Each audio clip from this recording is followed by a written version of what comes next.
Trouble with the ledgers. Shouldn't he be asking Otto for help?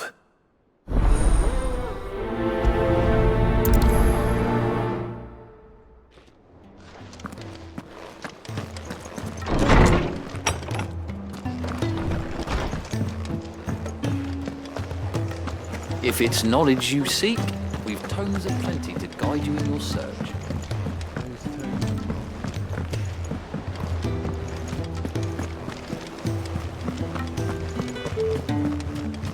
Cole said it was an army of Akashi. What will happen to Mid and the others? What is this? Clive, did you get my letter? That's why I'm here. Shh. Otto might be listening. Is this better? A little. Listen, I've some bad news. It turns out the hideaway may be slightly behind in its payment to certain lenders, and it may be my fault. But I swear to the goddess, I thought I had the numbers square. Sadly, that square turned out to be more of a circle. 0, you might say. I can straighten it out, I swear, but it's going to take some time, and I'm going to need help keeping it from Otto. Bit late for that, I'd say. There you are! What a surprise! So let me get this straight. You forget to pay our lenders what they're due, and instead of coming straight to me, you get Clive to come to you. In the hope he'll dig you out of the hole you've dug for yourself. Clive, the man in charge of the place you've been cheerfully trying to bankrupt. And you thought this was a cunning plan. Why? Well, who needs paying? Oh, just Martha. And the dame. And, well, Lady Karen. But only 500 talents. We owe 3 of our most trusted friends 5 million gil. Each. 5 million each. They lent us the bulk of the money we used to rebuild the hideaway, you see, and, well, I must have made some sort of oversight. Those ledgers were my responsibility, and it was my decision to entrust them to you. This is my fault. We have that much to hand? I can always ask my uncle. No, we don't. And no, you won't. We've lightened Lord Rossfield's purse enough. After the king's ransom we had off him, he deserves better than to see our begging bowl. Besides, we'll need to learn to stand on our own if we're gonna make this work. All right. But that doesn't mean you have to shoulder the burden yourself. Is there anything I can do to help? There might be. How'd you fancy taking these to Martha and the dame? Rocks. Rocks, he says. Worth 1,000 talents apiece, these are. A little something Sid and I set aside for when times got lean. And I reckon 15 million in overdue debt probably qualifies. I just hope our associates' eyes are a bit more discerning than yours. I'm sure there will be. Should be me making the rounds, really. But you know how it is with this place. Orders to bark, arses to wipe, and all that. I know. Which is why I don't mind going in your place. Go. Do you know why I only gave Master Clive here 2 star rubies? Because you'd rather Lady Karen killed me. Because I'd rather Lady Karen killed you. Yes. Well, I suppose this is goodbye then. Don't worry. I'm sure Karen will understand. Really? Do you think so? No, I don't.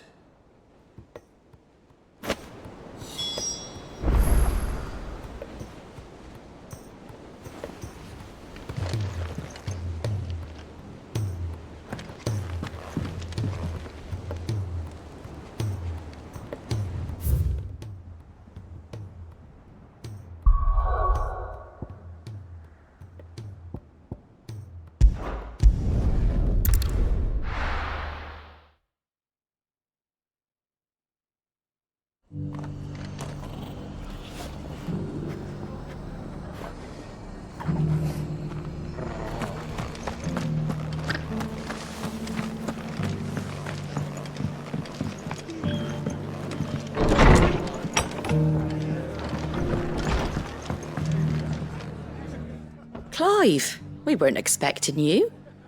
I wasn't expecting to be here, but it seems we still owe you a considerable amount of coin for your help with our rebuilding efforts. And though I doubt it's what you were expecting, we were hoping you'd take this as payment.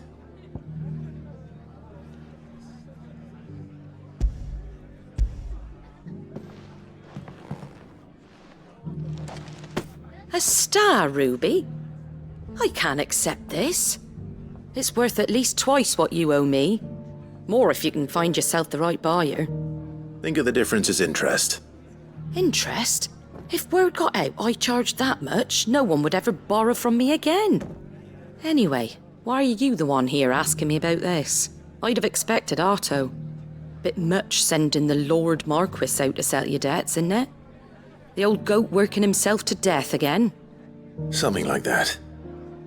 Most days I think he's the only reason the hideaway's still standing. Same as always, eh? Back when the place was nothing but a twinkle in the eye of a recently retired Lord Commander, word is he was the first one Sid reached out to. Probably knew that without his strong arm and level head, the idea would never get off the ground. Sid may have been the face of the hideaway, but Otto's always been the backbone. And when Sid passed away, we were all worried that would be the end of it. That Otto would just give up. His death was hard on everyone. But it must have hit Otto hardest of all. But he didn't give up, did he? Quite the opposite, in fact. If I recall, he was the one who nominated you as Sid's replacement, and rallied the rest around you. I reckon what he saw in Sid, he saw in you too. And don't we all? Doesn't hurt that you're half as stubborn and twice as handsome, neither. That, and you keep good company. I suppose I do.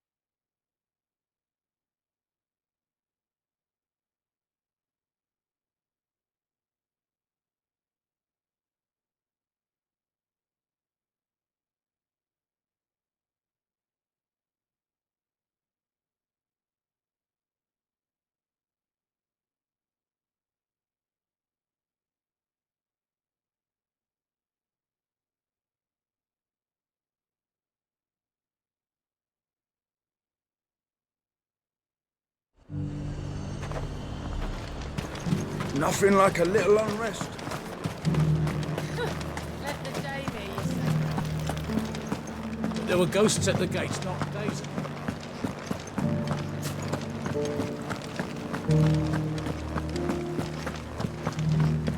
Those things I said before about not being... So many women.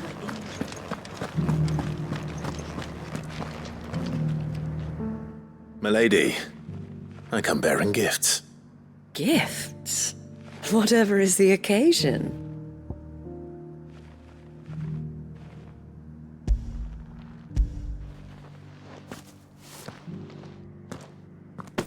Oh my. Clive, you really have outdone yourself. Otto asked me to give it to you. To settle the hideaway's debt with the Veil. And to compensate you for the time it took us to do so. You disappoint me, Clive. I thought you might finally be warming to me. Tell Otto he can keep his baubles. I tried to tell him as much the first time around. The man owes me nothing, nor does the hideaway. My contribution to the restoration effort was made freely and willingly. It was the least I could do. You once told me Sid did you a kindness. I'd like to do the same. Please, accept it. For my sake. And for Otto's. For all of us. For all you've done. It is rather fetching, isn't it? Very well. Otto is lucky to have you, Clive. I doubt anything could ever replace his son. But you and the others at the Hideaway are the closest thing he has to family. Otto had a son. Long ago, yes. Sid told me Otto lost him when he was just a boy, and blamed himself for not being able to stop it. I don't know how it happened, whether there was anything he could have done, but it was clear that it weighed heavily on him. I didn't know. How could you have? I doubt anyone did. Besides Sid, I've never met a man more keen to bear his sorrows in stoic silence. An ill habit, given that both have always been surrounded by friends desperate to help them. I'm beginning to see that.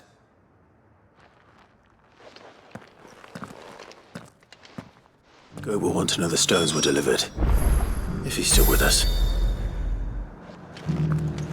Give my regards to Otto, and tell him I do so miss his visits.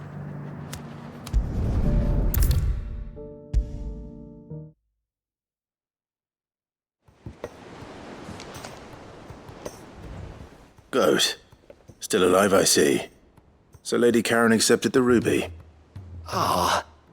About that, I tried my best, but she was just too stubborn to take it.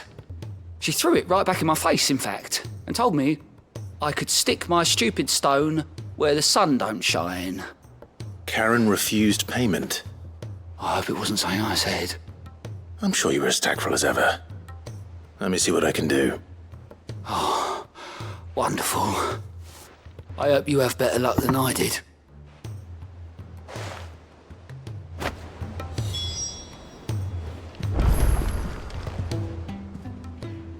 I wasn't expecting you back so soon.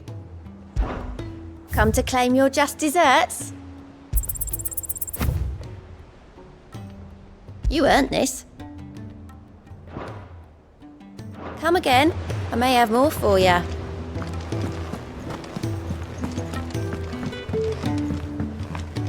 Cole said it was an army of Akashi. What will happen to me and the others?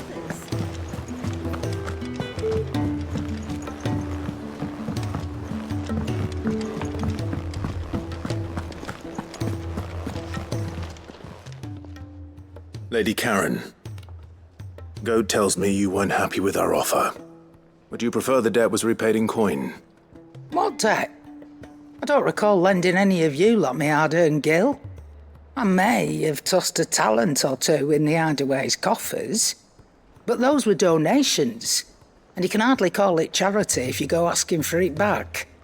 Of course not. But one good turn deserves another. And our circumstances have changed. Surely you wouldn't shun the gratitude of a pauper who happened to have become a prince. Oh, so you're a prince now, are you? Fine. But I'm selling it and taking what I'm owed, then you're getting the rest whether you like it or not.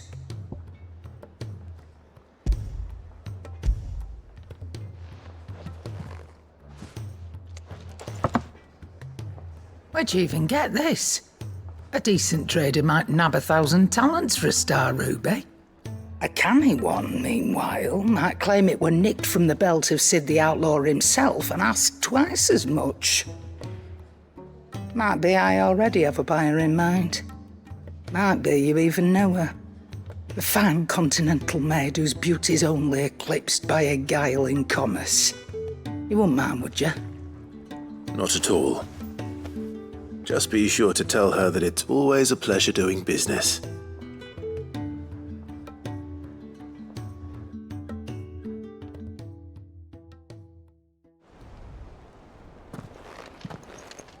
I hear you ended up delivering all 3 stones.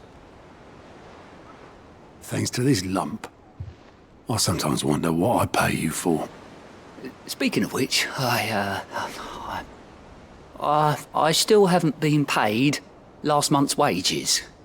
Oh, so you remember what's owed to you then? Get your ass behind that disc of yours and don't get up before those ledgers are square. Right away.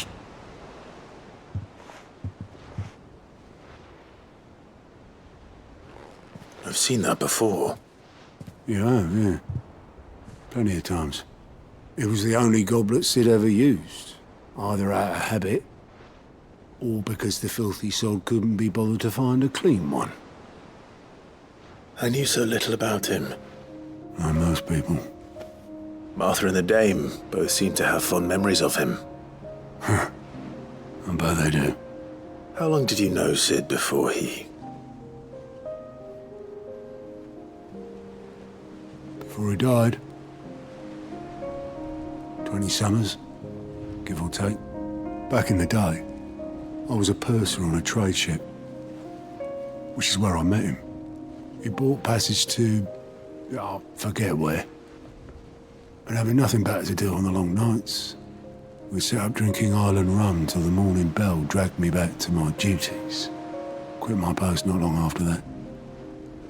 On account of making a fine maiden's belly fat. But me and Sid stayed close, promising we'd one day sail the seas again. That was before fate stepped in and said she was having none of it. The magic woke inside my son soon after his first name day, and there was no hiding his knack. Couldn't you and your family have... My family were the ones who summoned the constable, wanted the monster taken away. I couldn't turn my back on him, forget what I felt, and I couldn't for the life of me understand how they could. Luckily, Sid was of the same mind as me. It was him who stood beside me when all I wanted was to tear the whole world down. Him who cried for me when I had no tears left of my own. Him who swore he'd do everything he could to stop it from happening again. And he was true to his word, too. Left the Royal Army once and for all. His ranks, his ribbons, gone. Just like that. Threw away everything he had. All to right a wrong that no one else had the courage to face. I knew then I'd follow that man to the ends of the earth.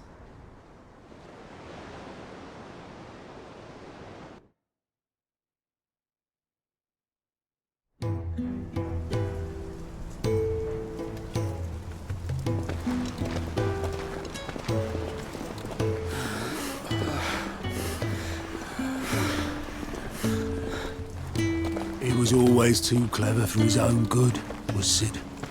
Saw the world for what it really was, while the rest of us were content to go along with the lie we were shown.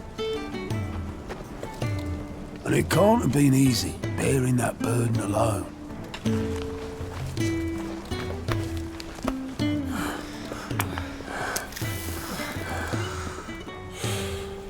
But he didn't let it stop him. He never lost faith in what he believed was right. And that gave us faith in him. Faith he'd steer us true. So I swore to myself that I'd always be right behind him, ready to catch the stubborn sod, if ever he should fall.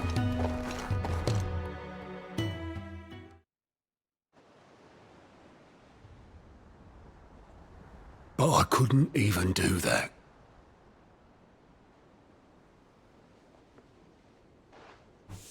Ignore me. Just the ramblings of a tired old man. Leave that lot. I'll tidy it up in a bit.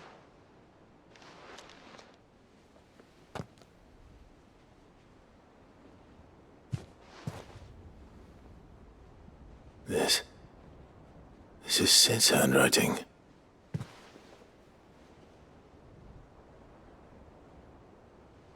Dear Otto. I may be drunk, but I wanted you to know This place would be fucked without you. Love you, you grumpy old sod.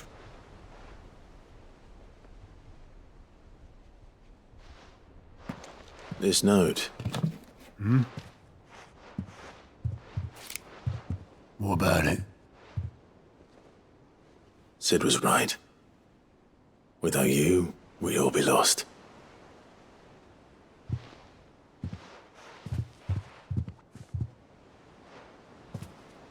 He should have bloody well said so then.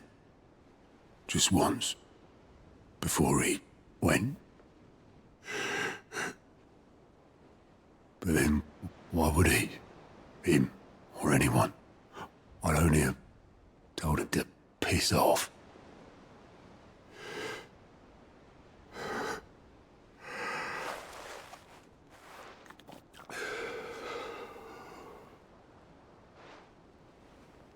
You're wrong, though. Both of you. It was never just me keeping the hideaway afloat. It was all of us.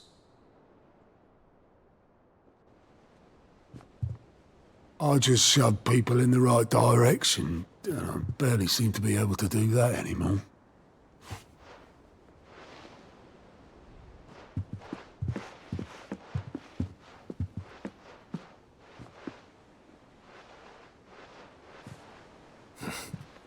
Would you rather go at the helm? Well, maybe I've got a few more years left in me. I'm going to hold you to that, Otto. Before you go, Sid would have wanted you to have this. But that's... This'll do me just fine.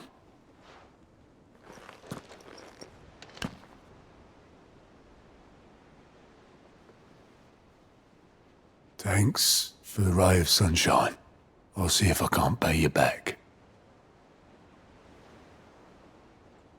Already have.